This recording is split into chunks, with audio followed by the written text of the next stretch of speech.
شروع اللہ کے نام سے جو بڑا مہربان نہایت رحم والا ہے۔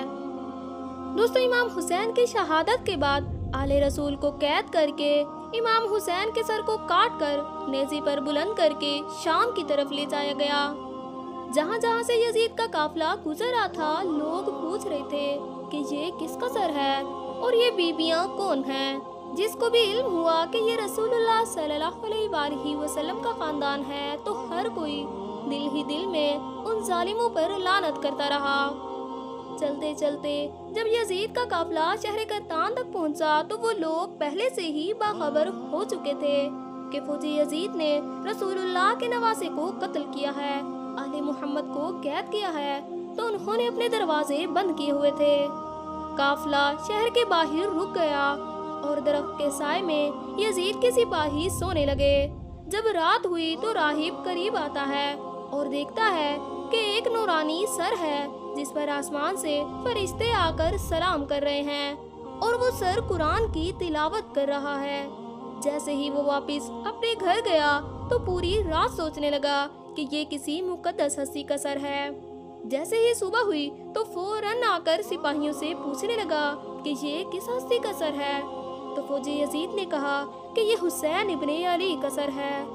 تو اس نے پوچھا کہ کون حسین؟ اتنے میں شمر کہنے لگا، حسین فاطمہ کا بیٹا، رسول اللہ کا نواسا۔ تو وہ چیخ کر زمین پر بیٹھ گیا اور کہنے لگا، کتنے بدبخت ہو، اپنے رسول کے نواسے کو ہی قتل کر دیا۔ وہ کہنے لگا کہ یہ بیبیاں کون ہیں؟ شمر نے کہا کہ یہ رسول اللہ کی بیٹیاں ہیں، نواسیاں ہیں۔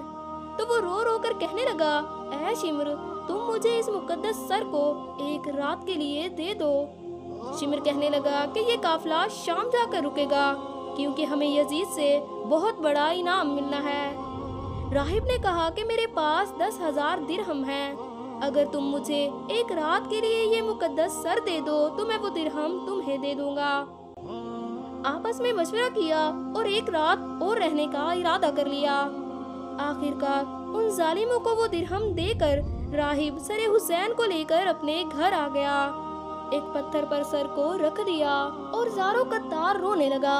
اتنے میں امام حسین کے سر سے آواز آئی، اے راہب، یاد کر جب تو اپنی اولاد کی دعا کے لیے میرے نانا کے پاس آیا تھا اور تمہارے مقدر میں اولاد نہیں تھی، میں نے تیرے لیے دعا کی تو اللہ نے تجھے 7 بیٹے عطا کر دیے، اور تو نے کہا تھا کہ ایک مرتبہ میرے گھر آنا۔ اے راہب، آج میں تیرے گھر آ ہی گیا۔ بس جیسے ہی اس سر سے یہ آواز سنی تو راہب زور زور سے رونے لگا اور کہنے لگا، اے نواسہ رسول، مجھے معاف کر دیں، اگر مجھے معلوم ہوتا تو میں بھی آپ کی خاطر قربان ہو جاتا۔ امام حسین نے فرمایا، اے راہب، اللہ کی مرضی یہی ہے، کیونکہ اللہ کا دین میرے خون سے زندہ ہونا تھا۔ پوری رات وہ امام حسین کے سر سے گفتگو کرتا رہا۔ جب صبح کا وقت قریب آیا تو راہب نے سوچا کہ میں امام حسین کا سر واپس کیسے کروں۔ تاریخ نے لکھا وہ جو 7 بیٹے امام حسین کی دعا کی برکت سے ملے تھے، ان میں سے ایک بیٹے کا سر قلم کر کے شمر کے پاس لے گیا۔ شمر نے جیسے ہی سر کو دیکھا تو کہنے لگا کہ یہ حسین کا سر نہیں۔ وہ راہب واپس آیا، دوسرے بیٹے کا سر قلم کیا تو شمر نے کہا کہ یہ بھی حسین کا سر نہیں۔ ایسے کرتے کرتے راہب نے امام حسین کے عشق میں اپنے 7 بیٹے قربان کر دیے۔ جب آخری بیٹے کا سر دیکھ کر شمر نے یہ کہا کہ اے راہب، تو وعدہ خلافی کر رہا ہے، اگر تو نے حسین کا سر نہیں دیا تو ہم تیرے پورے خاندان کو قتل کر دیں گے۔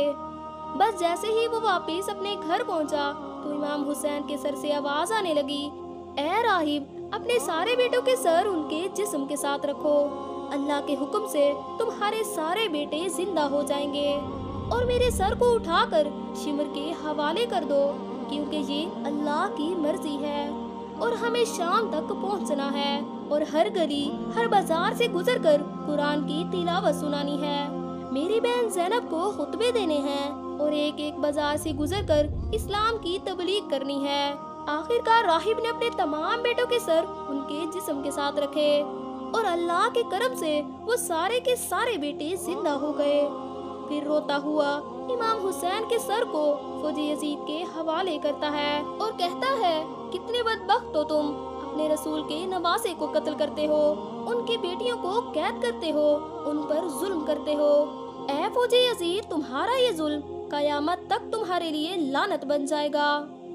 دوستو آج بھی اس پتھر سے خون نکلتا ہے جس پتھر پر امام حسین کے سر کو رکھا گیا تھا۔ اللہ اکبر۔ دوستو اگر ویڈیو اچھی لگی ہو تو اسے لائک اور شیئر ضرور کریں اور ہمارے یوٹیوب چینل کو سبسکرائب کریں۔